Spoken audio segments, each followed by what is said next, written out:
我哋看到1992年台湾体育本的行业试点诞生，幕后嘅退休之际，是得到今年客家贡献奖、温室类杰出选手奖嘅姜万座先生。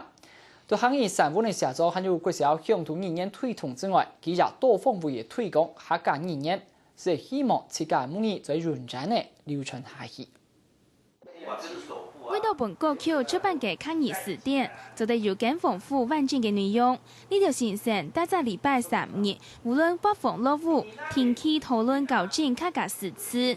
姜万座对民国75年开始编客家词典了后，为到天热调查，表现动到了义，开始推广客家语言嘅路。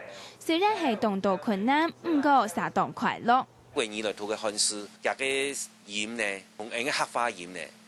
比較起來，當到無相同嘅、無同樣嘅，客家有客家較特殊嘅使用嘅音，國語嘅部分呢就冇。按呢情形，到家用嘅漢詩嘅時間，就會讀到困難。對一方面下當到功夫，一般也客家方言嚟講，當初當態，對客家嘅嚟講係普遍。為了本組成嘅會就得流暢下口。除了用客家詩創作文章，姜萬座和客家聲音的時代，今日度嘅客家人生法融入創作度，唔但將本有共同經驗嘅人如共融嘅感覺，更加希望本後生人了解早期生法。行人千會做一個鹹淡，洗蘿蔔乾啊，洗鹹菜乾啊，一係洗一個菜乾，全部像過去係有人講竹香茅啊，一係講開小火炭啊，一度按你行人以為做一些係咩？